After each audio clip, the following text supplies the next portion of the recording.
All right, here we are, another episode of Let There Be Talk. We have a fantastic guest today, a author.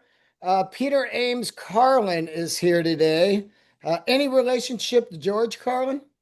None whatsoever. And you want to know how I know? Yeah. Because because he was Irish, as the name Carlin is, and my family were Karlinskis with a K till they got to Ellis Island, and then someone there stamping entry paper said, "You know what? Let's try a different name for you guys." And so, of course, we were very like, "Okay." And so we've been Carlins ever since. But once I was in the airport in Chicago, and I got called up to the kiosk or whatever it is for some bit of business. And when I turned around, this delightful looking older Irishman was standing behind me, and he said, "We're relatives." And I said, "Let me stop you there." So anyway, Yeah. so yeah, no George Carlin connections. I had to ask because I'm a comedian, and I was like, oh, that'd be crazy if I didn't ask that, you know? Mm, yeah, yeah, yeah.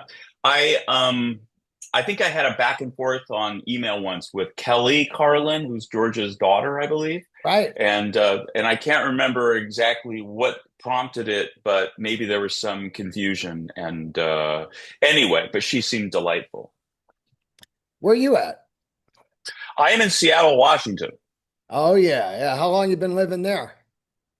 Well, I grew up here and then I left when I to go to college, and then I stayed away mostly in Portland for about 40 years, and then I came back a couple of years ago. So I'm back in my old neighborhood, like literally in the zip code I grew up in, which was interesting. Yeah. Yeah. I like Seattle, but I really like Portland, you know? Yeah. No, so do I. I miss it. There's a lot of when I go back to Portland, just to do stuff or visit people or whatever. I like can't believe I don't still live there because I was there. I mean, I lived in New York for about 5 years in the '90s, but between 1982 and 2022, that was basically my hometown till the day I threw it over for Seattle. Yeah. Well, both are good. So, you know, Yeah. both have the same weather.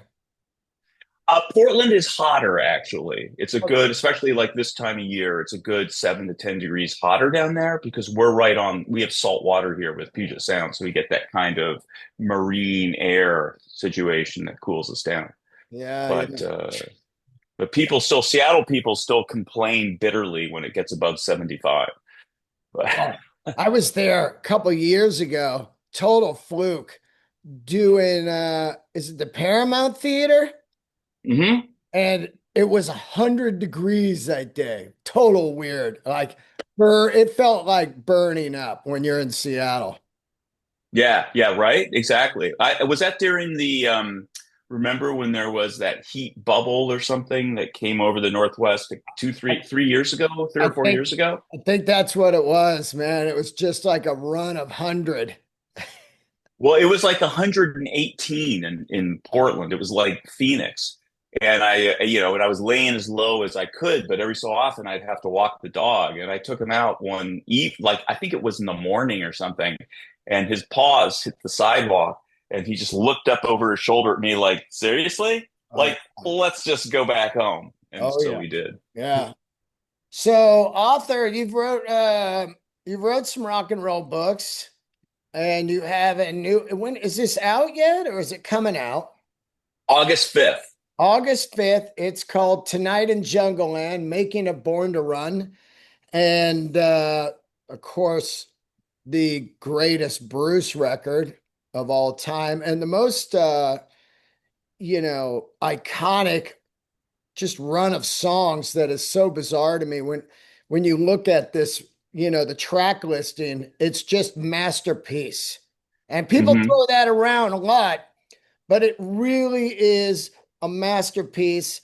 And when you dig into what it took to write this record, record this record, and the survival mode that he was in, it is just amazing.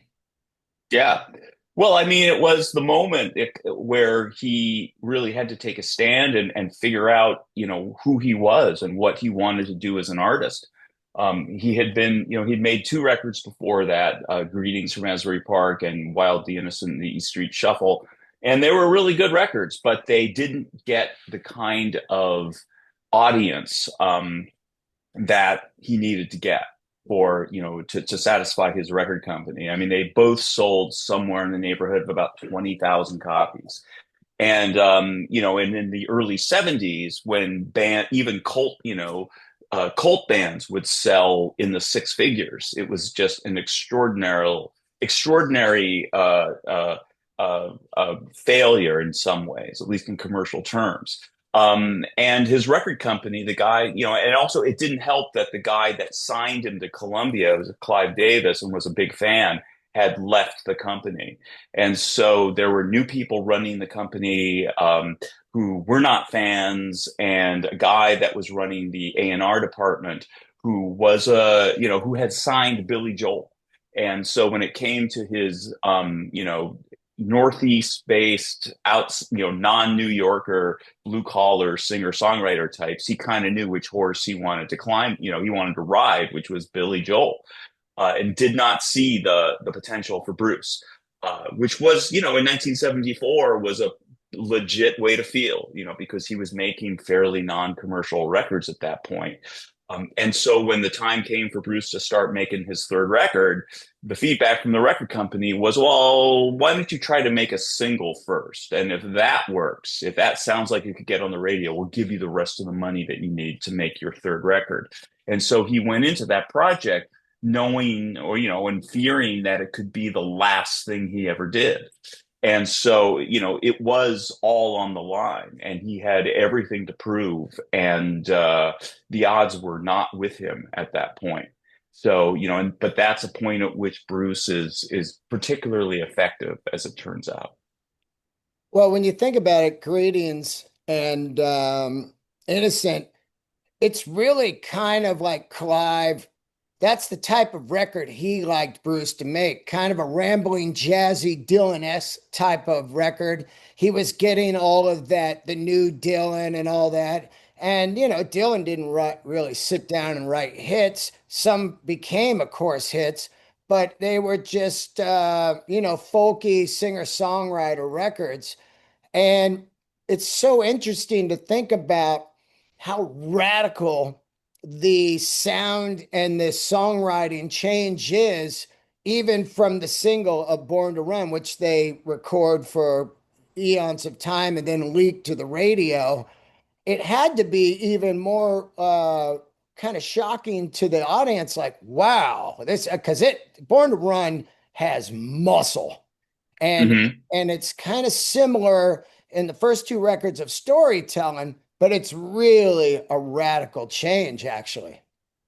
Yeah, well, I think his songwriting was really evolving in those early years. I mean, because he started with this kind of singer-songwriter, acoustic, sort of Dylan-esque stuff. I mean, and when he got signed to Columbia, the A&R guy that took him to Clive Davis was John Hammond, who is the same A&R guy that signed Dylan.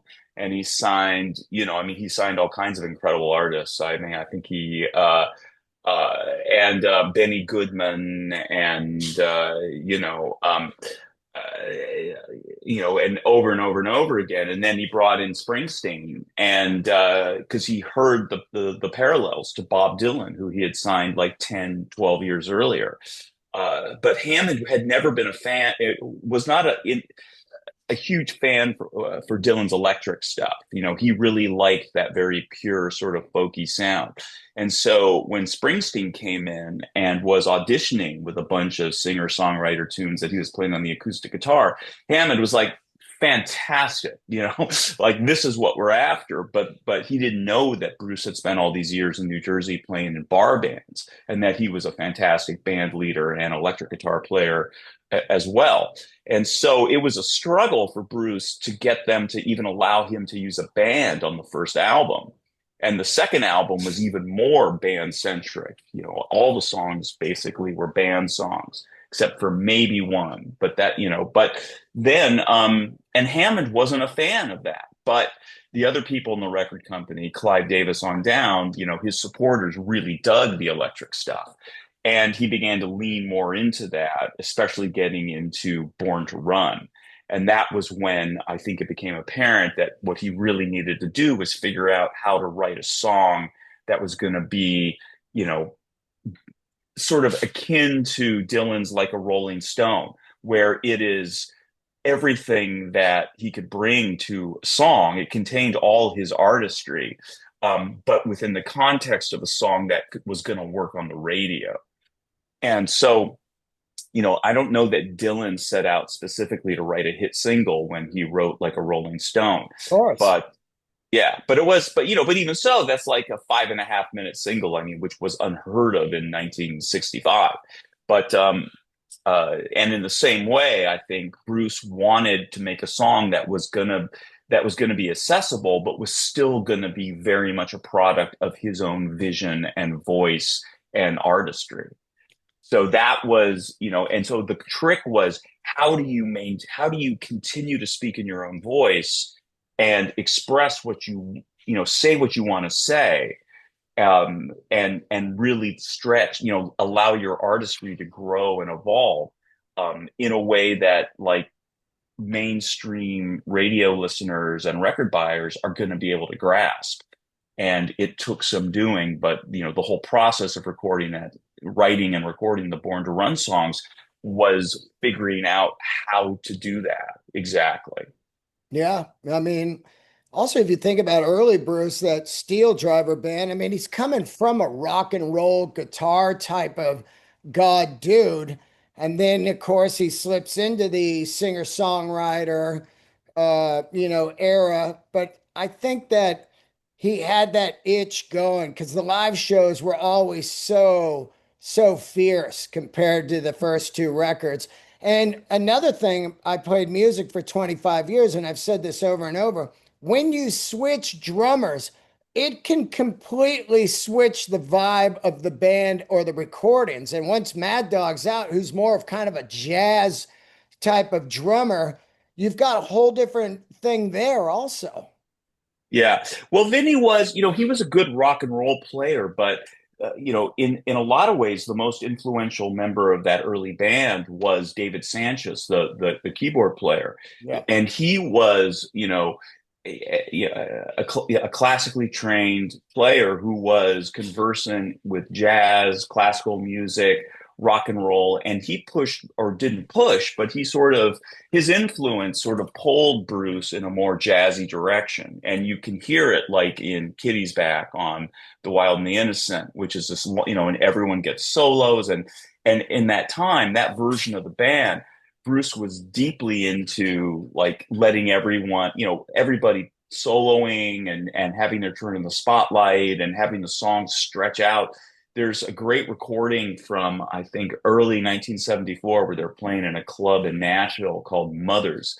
It's a soundboard tape, and it's like each song is like 10 minutes long. I mean, they do a 10-minute version of Blinded by the Light that begins with this really long, kind of funky, jazzy, sort of instrumental section, and then eventually kind of finds its way into the central part of the song.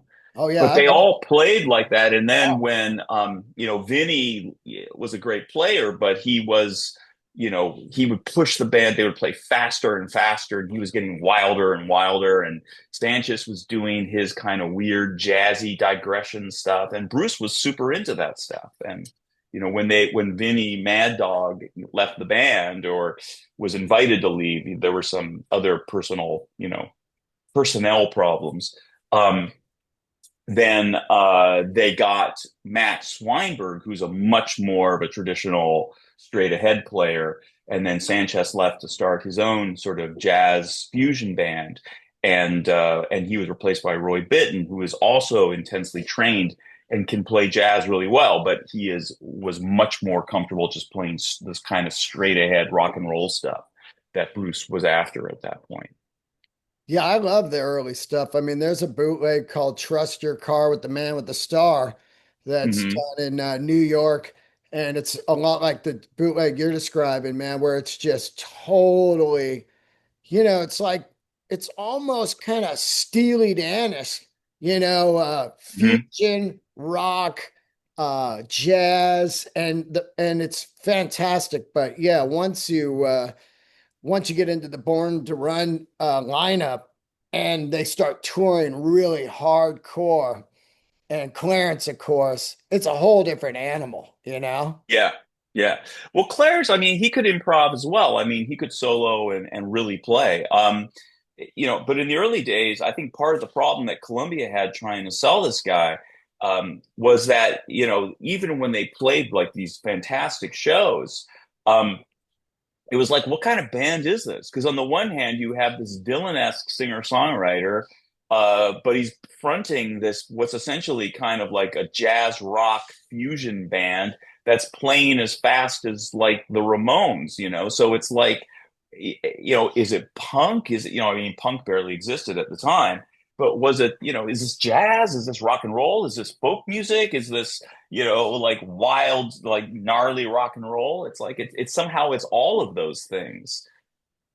Yeah, I grew up and I hated Bruce, and I'm 59, and it was mostly because Born in the USA comes out, and it's just hammering me everywhere, and I'm like, oh, enough of this. And then one day I go to the Neil Young Bridge Benefit show, and Bruce is a secret guest on it. He comes out, and I go, oh, I'm out of here. I'm gonna go get a beer. And my buddy goes, yeah, let's just look at it for a minute. He came out, he played the Ghost of Tom Joad record pretty much top to bottom. And Hmm. from that day on, I absolutely fell in love with him. And when I went to the 99 reunion shows, it was Hmm. pretty heavy Born to Run. And it's amazing to me how this record it kind of unwinds to me slowly. Like for years, I was like, oh, Jungleland. And then Hmm. 10th Avenue Freeze Out. It's just a masterpiece song. But at this particular 99 run, he was about to start a song and then he stopped the band and he went over and he talked to the band and they played Meeting Across the River. And at that point, I realized this could be the greatest record ever made because I have not really, you know, really given Median Across the River a chance. And man, it floored me. And like I said, from top to bottom now, I was getting ready to interview you and I put on the record again and I was just like, God, this thing is nuts. Also, sonically amazing, no dated sounds. Jimmy Iovine, Right. which when you watch Jimmy Iovine's documentary, and you see them in there just, losing their minds trying to record this record. It's amazing what went into this record. And also, these days, a lot like, Bon Jovi, a later Jersey guy, if you have two records that sell 20,000, that would never happen. You'd be so gone on the first record. Right. There would Yeah. be no Born to Run if it was these days because the first record would be out and they'd be like, next. Right. Yeah. Well, back in those days, I mean, Columbia wasn't even, uh, I mean, I wrote a book about Warner Brothers Records that came out a few years ago and spent a bunch of time getting to know those guys and talk, Mo Austin and Lenny Waronker and all those fellows. And their philosophy of running a record company, which in a way, like dwarfed Columbia in terms of just their like their dedication to the freakiest artists they could possibly find. They would sign people and keep them on the label because they figured that, well, they may never sell, but they're so good. Yeah. They deserve to have a contract. And what's more, if we have these guys on the label, that will signal to other artists who are more mainstream that this is a cool label to be on. And so, it pays dividends when the band that you sign, who's just like weirdos that seem like they'll never sell a record, are the Grateful Dead or Jimi Hendrix, who are two of the artists they signed early on. But a band like Fleetwood Mac in their early bluesy iterations, those guys, Lenny and Mo, kept them on Warner's for like 8 albums that barely sold at all, but they just liked them. They just thought like, well, they've got a core audience. They're easy to work with. They're nice. The records are cool. We like the records. Let's just keep making those records. And then of course they exploded. So at Columbia, they were less patient there. But on the other hand, as long as you had enough apostles sort of within the organization, which is what Bruce had going for him, there were like young executives who would jump up and down and say, "We gotta put more into Bruce Springsteen. Like he is it. You have to." And it's so, pop music and the making of it and packaging of it is so subjective. And you just, every time someone decides that they know what the formula is and this is what's going to be popular next year or 2 years from now, it's like they're always wrong. Yeah. So you really go, a good smart record company executive really goes with his gut. And there were enough people at Columbia who were jumping up, literally at times jumping up and down on sofas and saying, "We have got to be more into Bruce Springsteen. Like this is the guy." That it took, that the guys running the show would say, "Okay, okay, okay, let's, these guys are so crazy for him. Let's see what happens next." Yeah, and also I think that like me not liking Bruce or the Dead, I grew up in the Bay Area, so it was like the Dead, the Dead, the Dead. Hmm. You eventually either you grow as a human and you seek out and you like at this time in my life, I couldn't take in the depths of, Bruce Springsteen, especially the Sure. first two records, you're like, what? Give me the Ramones, AC/DC, but as you get older or your palate changes, you're like, oh my God, this is great. And now, I went to the Broadway thing a couple times and Oh, really? yeah, and I Yeah. sat there at some points, legitimate tears in my eyes of like, oh, thank God I found this guy, or not found, but he came into my mind one day. I could take it.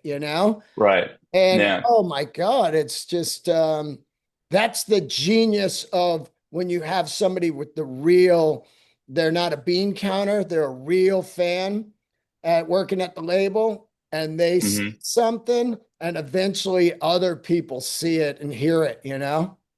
Yeah, yeah. It's interesting the way that, with an artist like Bruce who's been around forever and sort of explored a lot of different aspects of his, and sort of followed his muse from place to place and style to style. And, in a way, it's almost like there are albums that he's made that seem like they could or should have been done by completely different artists. So it's easy, I think, and especially with an artist who gets as much attention and has had so much hype as Bruce, and been promoted so intensely and been so successful, it's easy for people to just back away and say, that's not for me. But my girlfriend is one of them. And so it was, in a weird way, it was kind of, an awkward point in our relationship because I was hugely into Bruce Springsteen. I mean, I wrote his biography, right? So, and I'm like, so I know it all backwards and forwards, and I'm like super into it. But like, we'd be in the car and I'd be listening to E Street Radio or something, and she'd be like, ugh, she's a little younger than me, so she's kind of more of a punk and new wave type kid. And she's like, why is this happening to me? But then I was when Bruce was touring and I got his tickets, and she was like, okay, okay, okay, I'll start listening to the records. And then she listened to Greetings and she was like, hang on. It's like, I love Right. this record. And then we went to see the show and we got like 4 songs into it. And she grabbed my arm and she shouted in my ear. She goes, I'm fucking loving this. And it was like, and we've seen him a bunch of times since then. So it's just kind of like, this, it's weird how it's waiting there to be discovered. And when, and for some people, like you're the first person I've met who got into it because of the Tom Joad record. But for most people who are Springsteen resistant, it's Nebraska that makes the sale because it's such a dark and punky and disturbed record. One of my delights of getting older is that I ever so often an artist who I just have really pointedly ignored will suddenly, something about them will present themselves to me, and suddenly I have like 40 years worth of records to start getting into, and suddenly I'm loving it. And that's always, I mean, that's the cool thing about music. It's just always there waiting for you whenever you're ready for it. Oh, I love that about it. And at the time of the Ghost of Tom Joad record, I was playing music, so I was heavily into alt country. I was playing alt country, Wilco, Sunvolt, the Jayhawks, Lucinda Williams, Car Wheels on a Gravel Road. Then this thing hits me, and it just really, really floored me. And thank Mm. God that that was the one that got me into it. Now, here's a question. I know the album had a few different titles before Born to Run. Any word on different album covers? Because the cover is genius now when you think about Yeah. it. But did they have other photo shoots? Were there other photos? Do you know? There were ideas for other photo shoots, and that were based on. I think at one point the strongest other contender for album title was Between Flesh and Fantasy, Right. and they came up with this kind of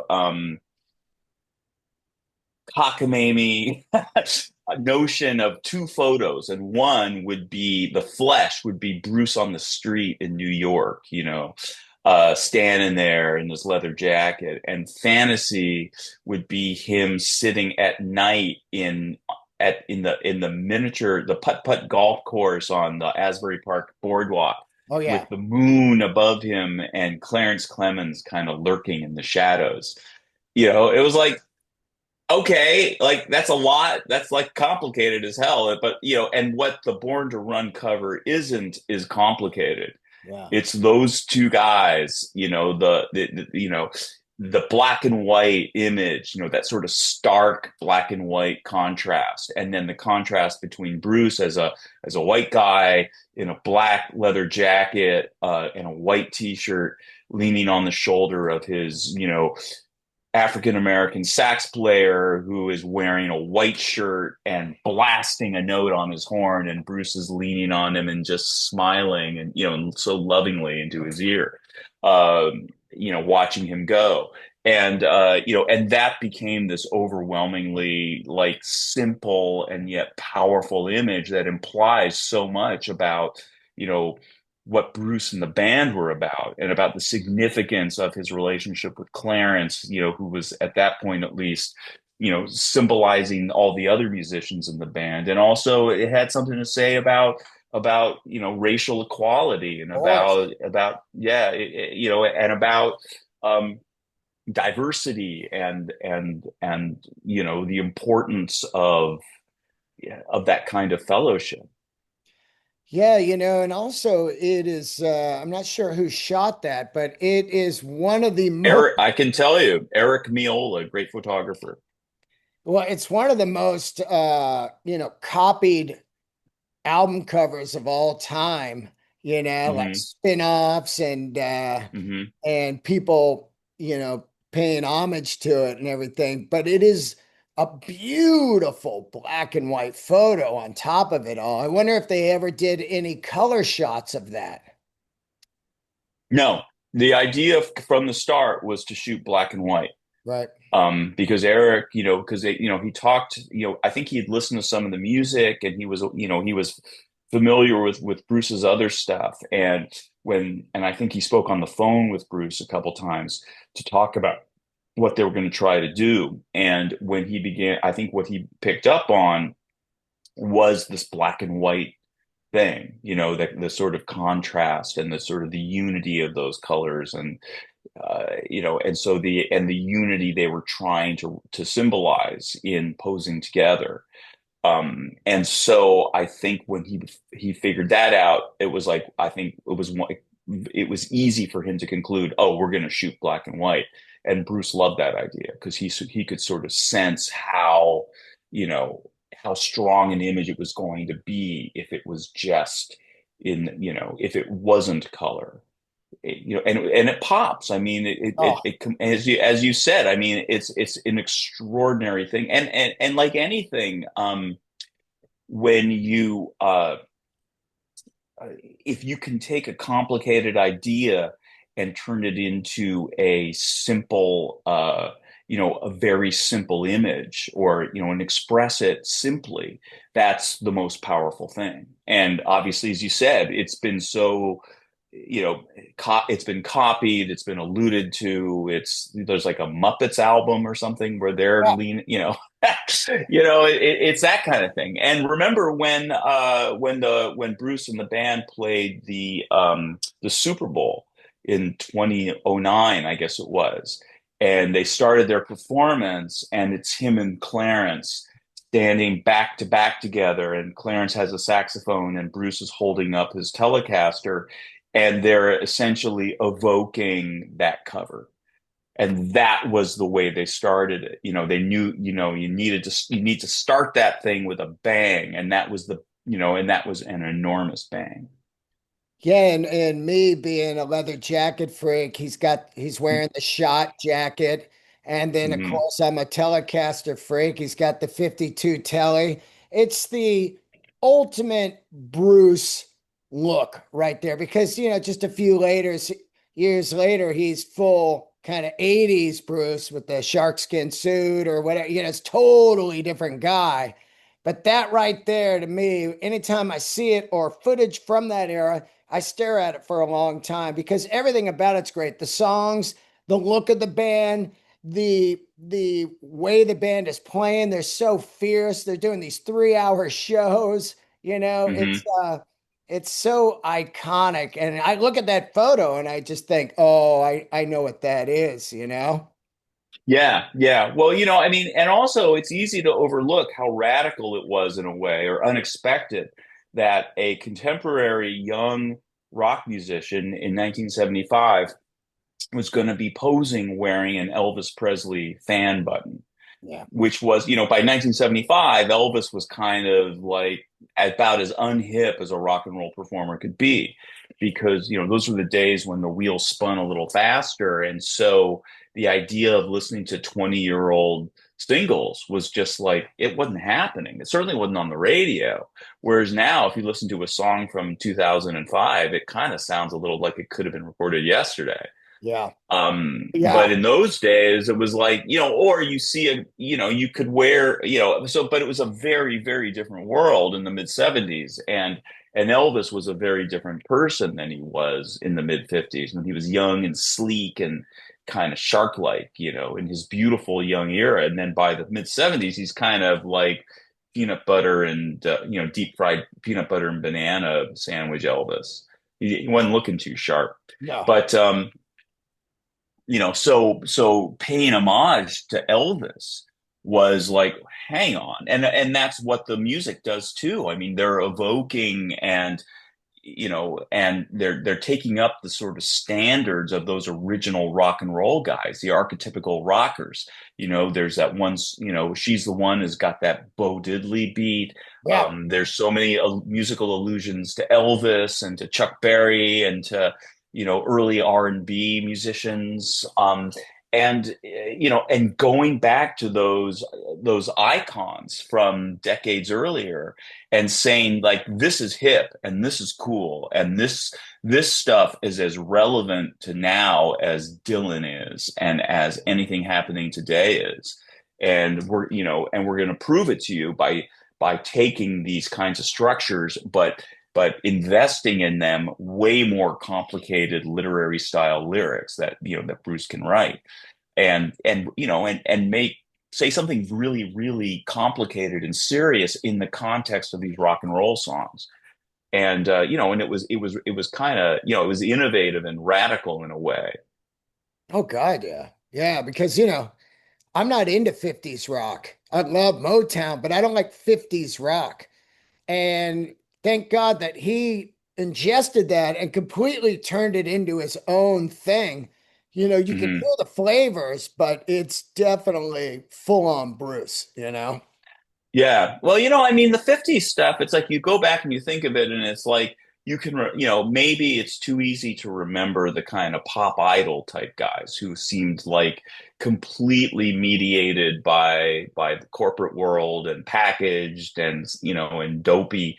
But if you go back and you listen to those early Elvis things or listen to early Chuck Berry stuff and how raw and immediate that stuff was Oh and yeah.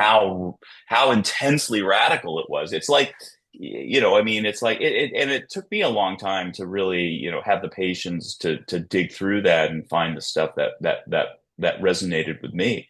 But Bruce was, one of the interesting things about the shows that he played, the club shows that he played, like at the Bottom Line and then the Roxy in LA that year, were how he created these sets. They would play two shows a night. And so he had to kind of winnow down the set to about 2 hours or a little less than 2 hours. And he would build these, but in a way, it was an introduction because he'd been playing for a couple of years, but people hadn't really focused on him. And also he had, his sound and the spirit of his band had evolved. And so it was an introduction to a lot of people, a reintroduction to others. And it was like these, here are some of our older songs, here are our brand new songs, and here are the cover songs that the older songs, the oldies that made us who we are. And it's a really interesting, selection of tunes. They play Ike and Tina Turner's song. I think it's going to work out fine. They play songs by Jackie DeShannon, and a lot of really cool, somewhat obscure oldies that he polished up and played with that incredible passion that he plays everything with. I've been doing the podcast now 13 years, and I have not had a chance to ever get Bruce on. Um, you know, dying to meet him. Walked by me at the Broadway thing when I got a good photo. He waves at me, Hmm. And, I toured for a long time with Jacob Dylan, and we're real tight. And Bruce loves Jacob, but I've not got Hmm. to meet him or interview him. What was the first time like when you first met him? I was working on the biography in 2011, I think it was, and I started the book just independently and worked on my own for about a year and a half. And I sort of knew some people who were tight with them, but Dave Marsh in particular, the writer, and his wife was Bruce's co-manager at the time, Barbara Carr. And when I first asked, I got this offer to write this book, and I talked to Dave, and he said, "Yeah, you should do that. Like, I'm not going to do another biography. Like, and you should. That would be cool. I'd love to see that." And he said, "Like, now you're going to ask me about access." And he goes, "All you can do is make a request, and they'll say no. But the no is really a maybe.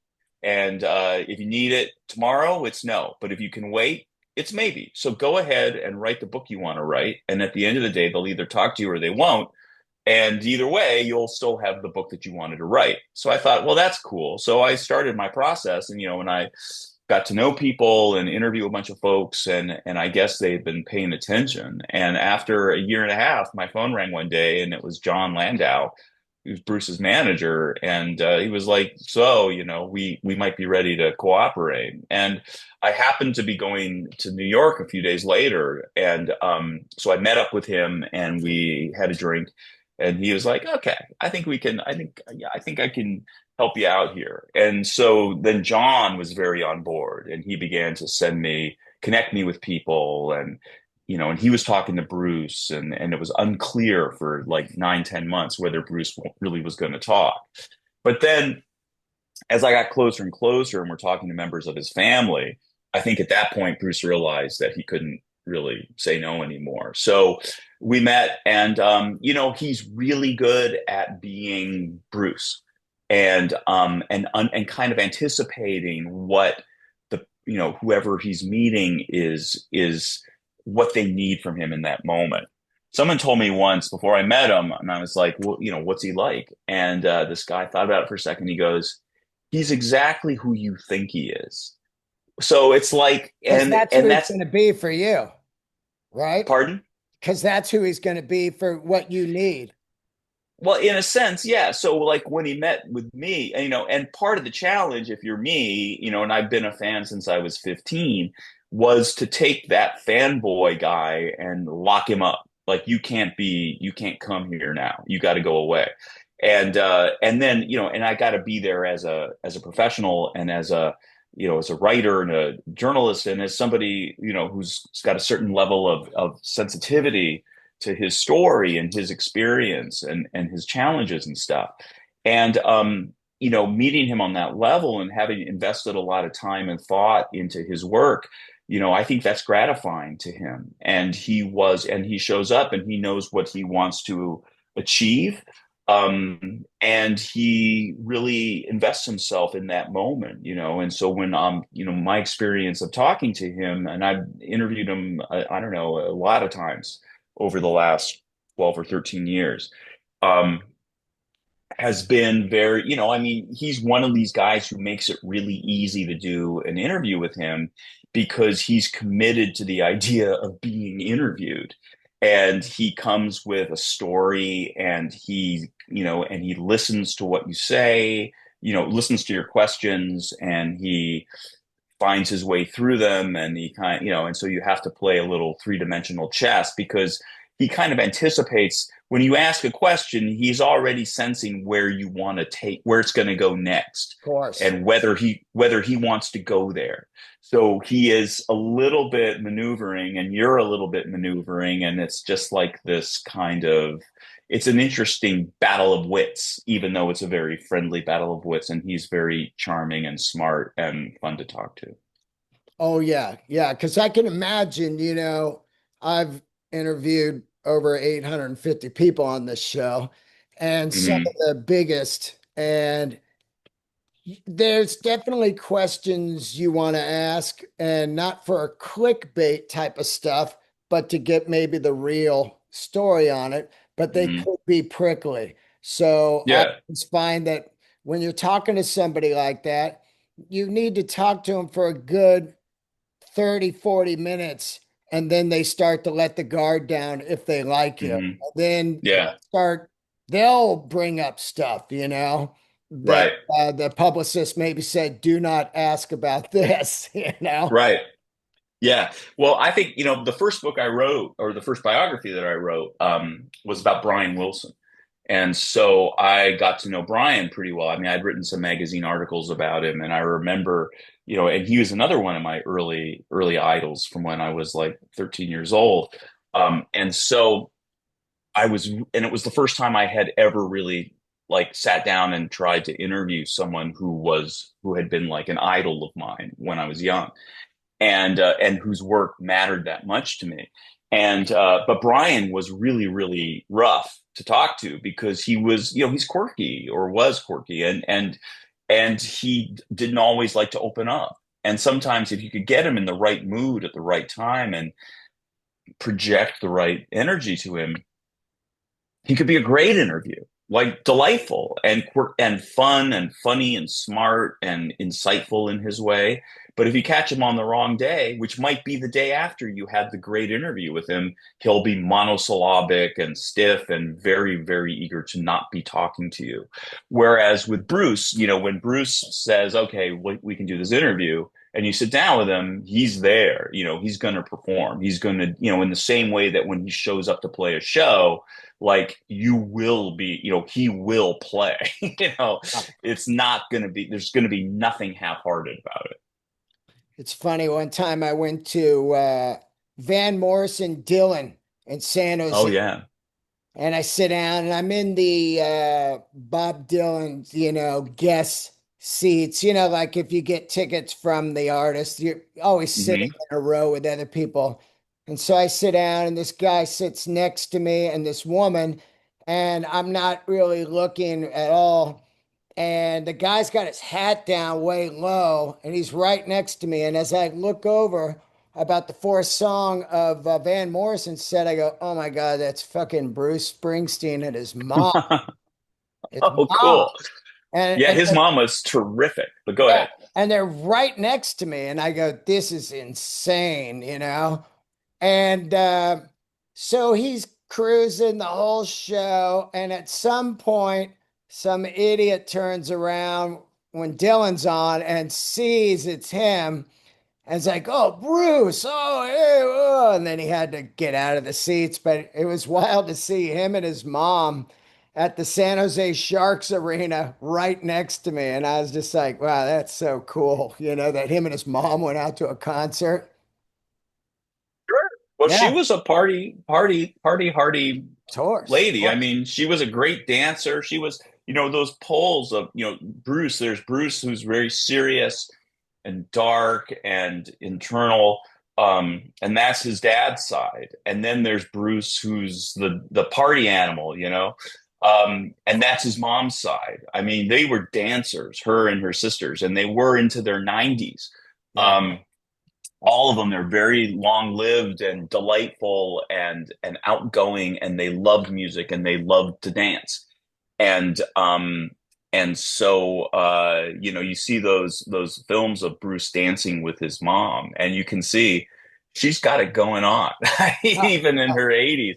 And and that's where he got a lot of that. Yeah. But one of the interesting things about Bruce is that you can really get him going on the there is darkness in his past. I mean, and Of you course. don't have to listen to him very long to figure out that it's there. Um, and it's real and it's very vivid to him, and it's something that is at times difficult to talk about for him, or challenging, but he is very committed to understanding it, and also I think discussing, and opening up about it, if only to maybe show something to other people who have those kinds of challenges.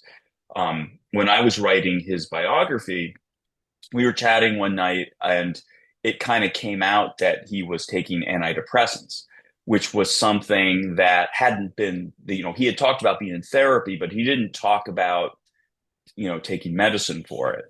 And at the time, I was taking them as well, and I kind of picked up on it, and I didn't say, and I didn't really draw attention to it, but I read over the transcript after our talk, and later I was talking to him again a few weeks later, and I said, we were talking, and you said, I think if I heard you right, that you take antidepressants, and he just was like, yep.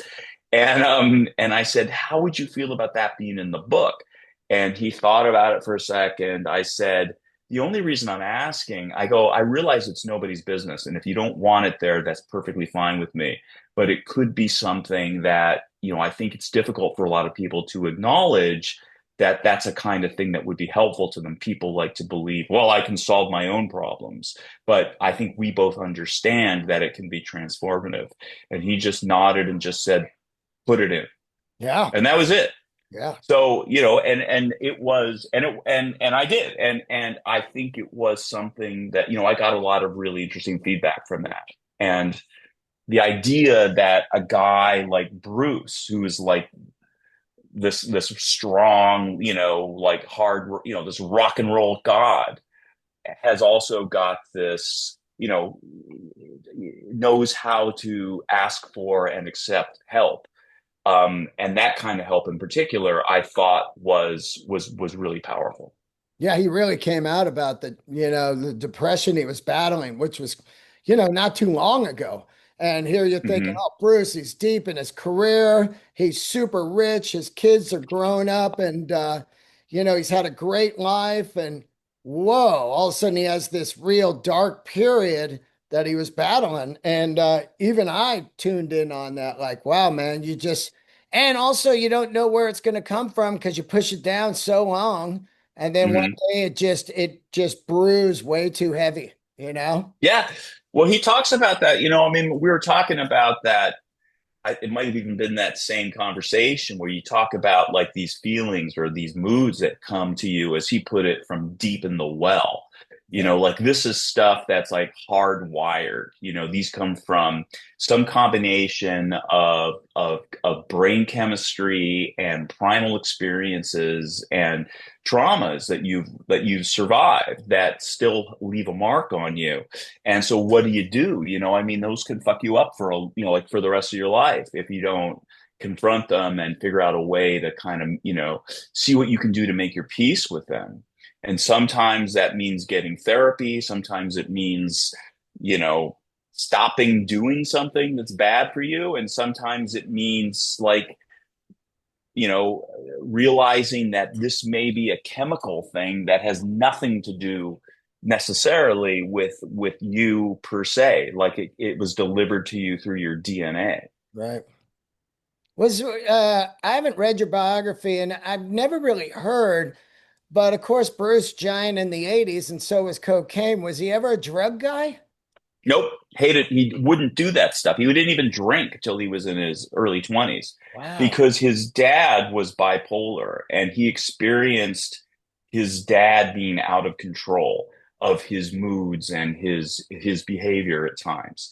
And so for Bruce, control was everything. And so when he control and work, like these were the things that he could do to stay away from the chaos that sort of enveloped his dad from time to time, despite the fact that Doug was a really hardworking, good-hearted person.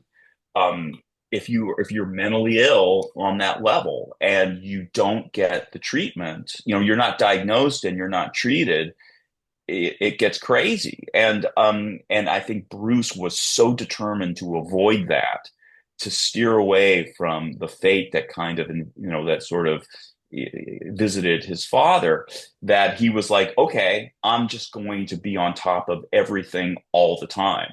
And, you behave that way, you work as hard as he works, you become, you turn yourself into, to coin a phrase, the boss. Yeah. And you are the authority, you're the band leader, you say what's going to happen and you do not diminish yourself with drugs or alcohol, because you need to marshal all the forces you can. Yeah. And so Coke, eventually he learned how to, he figured he made his peace with drinking and could get trashed from time to time, like anybody can. But he's just a guy, he's not Of a course. habitual. His addiction was work, Yeah. Oh, yeah. and his Oh, addiction, by 1980, when the shows really began to get longer and longer and longer, there was a moment where John Landau took him aside and said, "You're killing yourself up there, and you got to leave a little more in the tank." It's like you are, but Bruce told me, he goes, it's like, I just didn't want to go home. yeah. It's Yeah. like he's like at his most when he's on stage. And that's the Bruce he wants to be. But when the lights go out and he's by himself, he's the other Bruce and, the human version. And it was a lot more difficult for him in those days to really, come to terms with that person and feel comfortable with that guy. Well, the book is out August 5th, and it is in Jungleland, making of Born to Run. And congrats and Thank you. thanks for doing the show. Where can people find you? You got an Instagram or anything? Yeah, I'm on Instagram. Peter Ames Carlin is my byline, PeterAmesCarlin. And I have a website, which is peteramescarlin.com. And I show up on Blue Sky. And I'm sort of, Google me, man. It's everywhere. Yeah. Are you excited for the movie? Sure. Yeah, Yeah. I knew Warren a bit, Warren Zanes, who wrote the book and everything, and I'm obviously pretty well acquainted with that period, the making in Nebraska and the challenges. I spent a lot of time talking to folks about that as well. So yeah, no, it's a cool book, and I know they're very excited about it. So I'm eager to see how it looks. Yeah, that's going to be cool, especially coming off that incredible Dylan film. That was just, I love that one. All Yeah. right. Thanks a lot, man. When I'm up in Seattle, maybe I'll see you. I do stand-up comedy, so I'm up there usually a couple times a year. Hit, Terrific. yeah, hit me up, Dean Delray on the Instagram. And once again, everybody get this book out August 5th. Nothing better than reading a book about one of the greatest records and what it took to make it. And thank you so much. My pleasure, Dean. Thanks so much for having me on. You got it. I'll see you later. All right. Take it easy. Bye.